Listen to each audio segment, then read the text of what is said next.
Hey everybody, good evening and welcome to yet another new episode of EFA Spoken English Official. I am Krishnanjana welcoming everybody in today's lesson. So, আমাদের preposition marathon series continue হচ্ছে আজ কিন্তু আমরা দেখব fixed prepositions. Fixed prepositions কি হয়? Phrasal verb-এর সাথে fixed preposition-এর কি difference হয়? যেটা basic concept সেটা পুরো ক্লিয়ার করা অলরেডি হয়ে গেছে। আই হোপ তোমরা ভালো করে দেখেছো, সবটা ক্লিয়ার আছে। আর যারা দেখোনি বাট দেখতে ইন্টারেস্টেড আছো তারা কিন্তু এটা চেক আউট করে নিও, লিংক ডেসক্রিপশন বক্সে দেওয়া রইল। সো প্রেপোজিশনস ছাড়া সেন্টেন্স বানানো নেক্সট টু ইম্পসিবল। অনেক সেন্টেন্সই প্রেপোজিশনস থাকে, আবার আননেসেসারি দিয়ে দিলাম সেখানেও কিন্তু প্রবলেম হয়ে যায়। কম্পিটিটিভ এক্সাম স্টুডেন্টসদের জন্য this video is very very very crucial, that means very important because fixed preposition এইটা কিন্তু সব রকম কম্পিটিটিভ এক্সামসে কোয়েশ্চেন্সে থাকেই থাকে and it's very difficult, it's not that easy, but আমাদের অ্যাটেম্প্ট হবে তোমাদের কাছে খুব ইজিলি পুরো কনসেপ্টটা একদম জলের মতো পরিষ্কার করে দেওয়া, এটাই প্রচেষ্টা। Let's start. আর হ্যাঁ, তোমরা যারা স্পোকেন ইংলিশ পারপাসে দেখছো, অফকোর্স স্পিকিংয়ের জন্য তো প্রেপোজিশনস ম্যান্ডেটরি, অফকোর্স লাগে, মোস্ট অফ দ্য সেন্টেন্সেই লাগে। তো চলো ঝটপট দেখা যাক। তো এই যে ফিক্সড প্রেপোজিশনস, এটা নাউন্সের পাশেও বসতে পারে, অ্যাডজেক্টিভস এর পাশেও বসতে পারে, আবার ভার্বের পাশেও বসতে পারে, আনলাইক ফ্রেজাল ভার্বস যেটা কিন্তু শুধুমাত্র ভার্বের পরেই প্রেপোজিশনস গুলো ওই ক্ষেত্রে বসছিল। তো এনিওয়ে আজকের ফোকাস তো ফিক্সড প্রেপোজিশনস নিয়ে। সো এখন আমরা কিছু এক্সাম্পলস ডিসকাস করব, যেটা হচ্ছে অ্যাডজেক্টিভস। অ্যাডজেক্টিভস এর পাশে কখন আমাদের মানে প্রেপোজিশন ইউজ হবে, এই টাইপের কিছু ওয়ার্ডস নিয়ে আমরা স্টার্ট করব। ফার্স্ট ওয়ার্ড হলো thankful. Thankful মানে কি? You are grateful to someone, কৃতজ্ঞ কারোর প্রতি, রাইট। এবার যখন আমরা এই যে ওয়ার্ডটা থ্যাঙ্কফুল দেখলাম, এই টাইপের কিছু সিনোনিমস বলো দেখি। আমি এক্ষুনি তোমাদের যখন বোঝাচ্ছিলাম আমি বললাম থ্যাঙ্কফুল মানে গ্রেটফুল, মানে আমি খুব কৃতজ্ঞ। সো থ্যাঙ্কফুল গ্রেটফুল দুটো ওয়ার্ড হয়ে গেল। আর একটা ওয়ার্ড বলি obliged. Don't you think it's similar? Yes. So thankful, grateful and obliged, but all these three words, they are showing a similar meaning, মানে আমি কৃতজ্ঞ। alright, এইবার এই ধরনের যখন ওয়ার্ডস হচ্ছে এর পাশে যে ফিক্সড প্রেপোজিশনটা ইউজ হবে, that is to, and in certain cases it can be for. okay, কখন to আর কখন for। তো যদি কোনো মানুষের আগে হয় এই শব্দগুলো, তখন তোমরা মোস্ট ডেফিনেটলি দেবে to. So before a person. In case এটা মানুষ নয়, কোনো জিনিস বোঝাচ্ছে, সেই ক্ষেত্রে আমাদের প্রেপোজিশনের সিলেকশনটা করতে হবে ফর। ওকে, এক্সাম্পল সেন্টেন্স দেখি। Sentence number 1, I am extremely thankful to you. আমরা যখন লেটার রাইটিং করি, কনক্লুশন প্যারাগ্রাফে আমরা লিখি না, I shall be ever obliged to you, I shall be thankful to you. Yes, don't you think it's so common, very very easy to remember. তো confusion কোনো নেই, খুব সোজা, মাথায় রাখো। চিঠি লেখার সময় ফর্মাল লেটার রাইটিংয়ে কনক্লুশন প্যারাগ্রাফে আমরা মানে 100% এই টাইপের লাইন লিখেই থাকি। তো আমরা কি দেখলাম?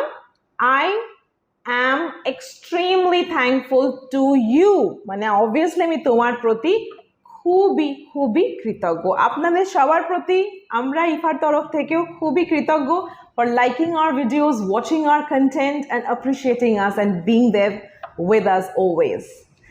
Okay, second example, এই লাইনটাকে যদি আমরা ধরো ইউ এর জায়গায় কোনো জিনিস দিয়ে দিই, সে লাইক অপরচুনিটি, তাহলে কি হবে? I am thankful for this opportunity, আমি এই সুযোগের জন্য খুবই কৃতজ্ঞ, তাই না? তাহলে আমরা কি দেখলাম? অপরচুনিটি একটা জিনিস, অবভিয়াসলি তার প্রতি আমি অপরচুনিটির প্রতি না, অপরচুনিটিটার জন্য কৃতজ্ঞ। দ্যাটস ওয়াই জন্য মানে ফর, আমরা এখানে ফর দিয়ে দিলাম। কিন্তু কোনো পার্সনের প্রতি আমরা কৃতজ্ঞ, thankful, so you go for to. Let's see some more examples to clear it 100%. I'm so thankful to God. আমি ভগবানের প্রতি খুব কৃতজ্ঞ, তাই না? আচ্ছা, ভগবান যদিও হিউম্যান বিইং বা পার্সন না, বাট অবভিয়াসলি গড কারুর ফ্রেন্ড, কেউ ফ্রেন্ড রূপে পুজো করে, কেউ মা রূপে, কেউ ভাই রূপে, তাই না? তিনি সবসময় আমাদের একটা গার্ডিয়ান হয়, তাই তো? সো এখানে আমরা 2 দিলাম। ওকে, নেক্সট এক্সাম্পল দেখি। Next example, we are thankful to you for this gift. আমরা তোমাদের প্রতি খুবই গ্রেটফুল, মানে থ্যাঙ্কফুল এই ক্ষেত্রে, এই গিফটের জন্য। তো আমরা দিলাম ফর। সো আই হোপ এটা জলের মতো পরিষ্কার হয়ে গেল। ফিক্সড প্রেপোজিশন যতই ডিফিকাল্ট একটা কনসেপ্ট হোক না কেন, ইফাতে কিন্তু আমরা সবটাই খুব ইজি করে শিখিয়ে থাকি।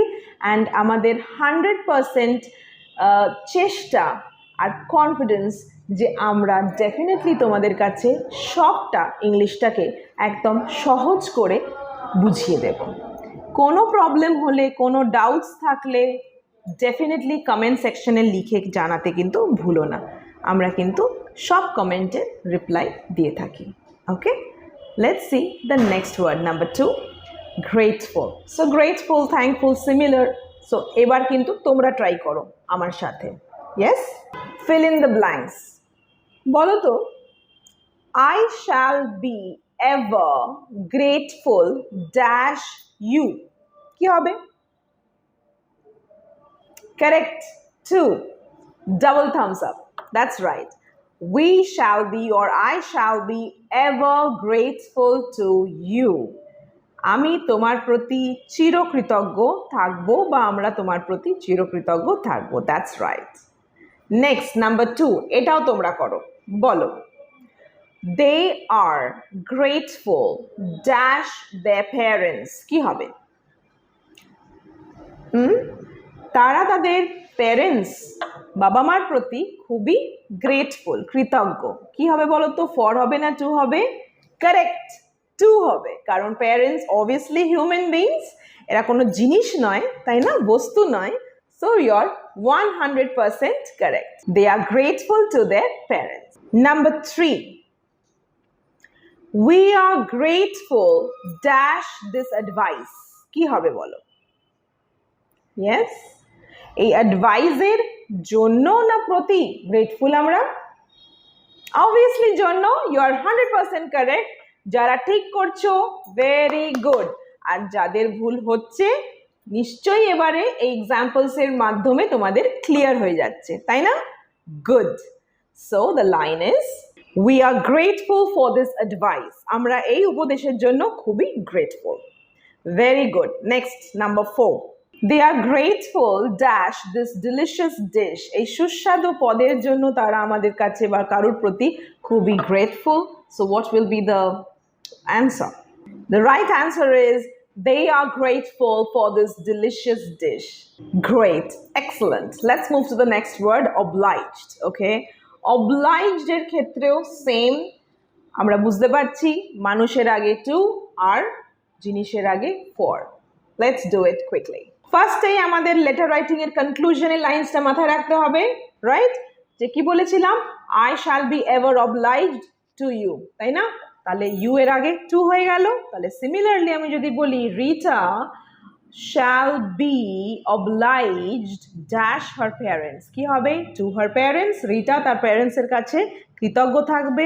আর যদি প্রেজেন্টে বলি, Rita is grateful to her parents, to her boss, কোনো মানুষ হতে পারে সেখানে যার কাছে কিনা রিটা খুব গ্রেটফুল। That's right. লাস্ট একটা এক্সাম্পল সেন্টেন্স করব, যেখানে আমরা মানুষের জায়গায় একটা জিনিস দিয়ে দেব। ওকে, তখন কি হবে বলো তো? কারেক্ট, ফর হবে। Let's see. I am obliged for this help.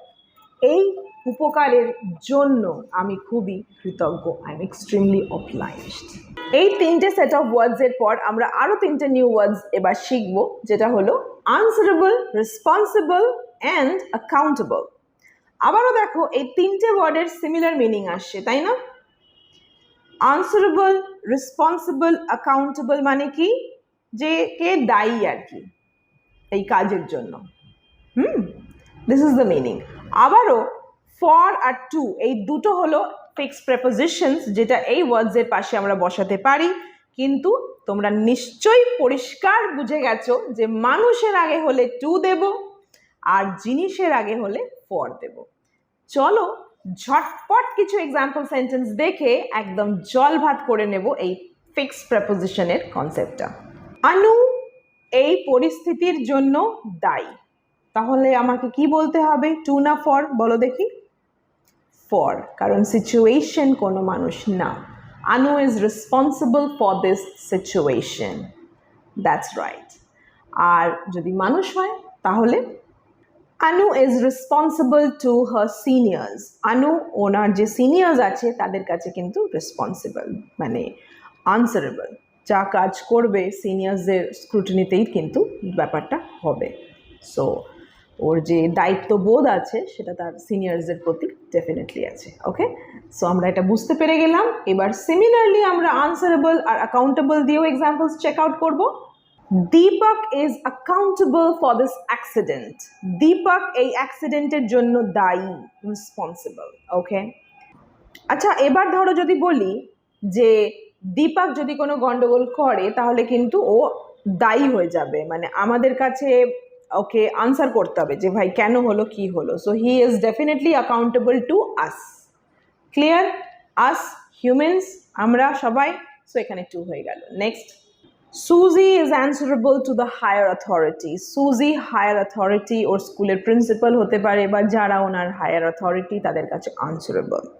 So here you are using to because higher authority obviously হিউম্যানসরাই রান করছে না, কেউ তো সিনিয়র কোনো হায়ার অথরিটি কোনো মানুষই হবে। যদি বলি ম্যানেজমেন্টের কাছে আনসারেবল, তাহলে ম্যানেজমেন্ট কিন্তু অবভিয়াসলি এখানে মানুষ বোঝাচ্ছে, তাই না? ম্যানেজমেন্টে কে আছে? It's not like fan, table, chair, এরম তো না, কে আছে? There must be some people there. Okay, next example. ধরো খুব দেরি হয়ে গেছে, তাহলে এই দেরির জন্য কে দায়ী, কে আনসারেবল? সুজি। So Suzy is answerable for this delay. So as delay is not a human being, so you go for. Okay, I think আমাদের এই কনসেপ্ট যেটা আমরা শিখলাম আজকে, এতে আমাদের ভোক্যাবুলারিও স্ট্রং হয়ে গেল আর ফিক্সড প্রেপোজিশনের যে কনসেপ্ট সেটা পুরোটাই খুব ইজি, সহজভাবে 100% ক্লিয়ার হয়ে গেছে, তাই তো? কমেন্ট করে কিন্তু জানিও। অলরাইট, তোমরা যদি আমাদের প্রেপোজিশনসের প্রত্যেকটা ভিডিও দেখতে চাও প্লেলিস্টে গেলে কিন্তু পেয়ে যাবে। আর সার্চে গিয়ে তোমরা EFA স্পোকেন ইংলিশ অফিসিয়াল, যেটা আমাদের চ্যানেল, ওখানে কিন্তু তোমরা সার্চে গিয়ে লিখতে পারো preposition EFA spoken English official, পেয়ে যাবে। আর ডেফিনেটলি লিঙ্ক তো দেওয়াই রইল ডেসক্রিপশন বক্সে। এখানে নাউন, অ্যাডজেক্টিভ, ভার্ব, গ্রামার সিরিজের অনেক লেসেন্সই পেয়ে যাবে অ্যান্ড প্রেপোজিশনস তো থাকছেই। All right, thanks for tuning in. This is Krishnanjana signing off. God bless each one of you. Bye-bye.